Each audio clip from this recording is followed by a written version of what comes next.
When Matthew was battling cancer, people wanted to do something. They wanted to help. So my sister said, why don't we do bracelets and people can donate to a foundation, live like Matthew C. It means work hard, be kind, and spend every minute of your life trying to be the best person that you can. The strength that he showed during his treatment was amazing. And Matthew, being Matthew, was like, I gotta play hockey. I was just like, oh my God, you got chemotherapy and now you're gonna go play a hockey game? And that's when he played his best hockey.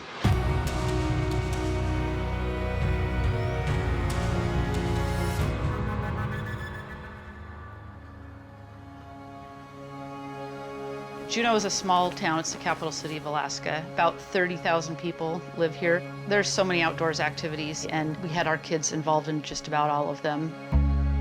Matthew is our firstborn and a wonderful child. He loved the outdoors, hiking, skiing, but he really loved hockey.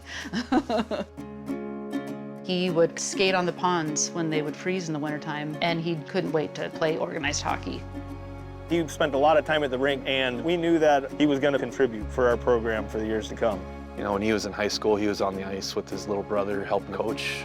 To play high school hockey and to get to travel and be a teammate, it was perfect for him.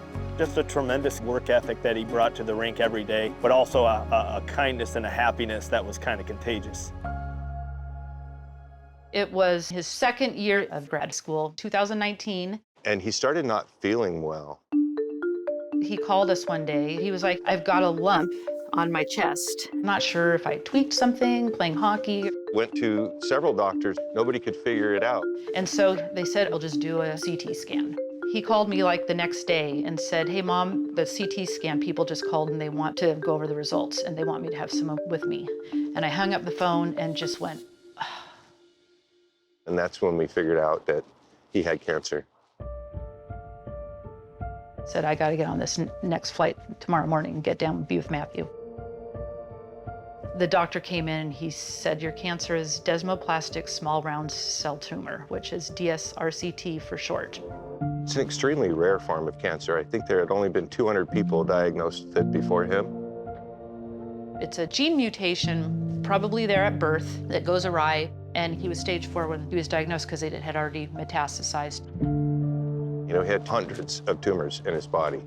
The 3-year survival rate is 15%. The 5-year survival rate is dismal.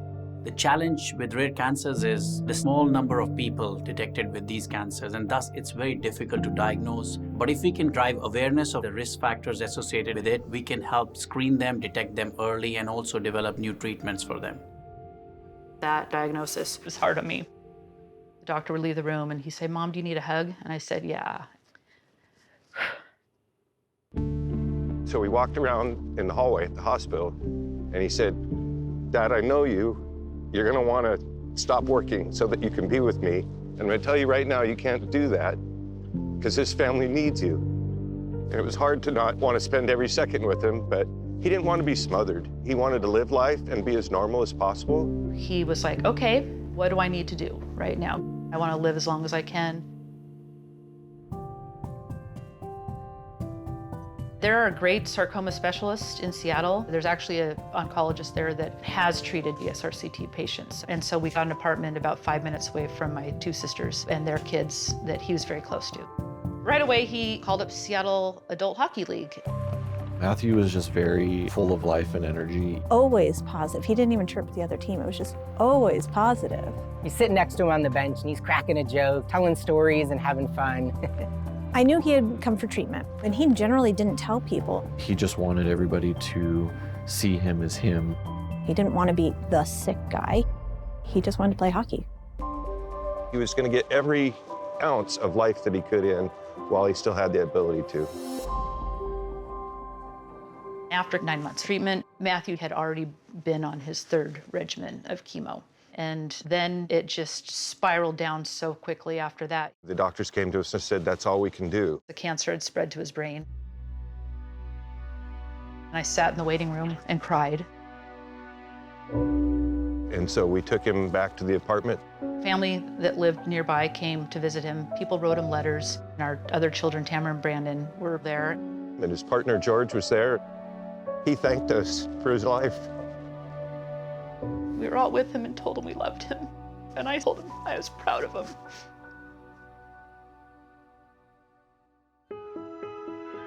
April 19th, we call that Matthew's Angelversary. Bereaved parents use that term as the day that their child died.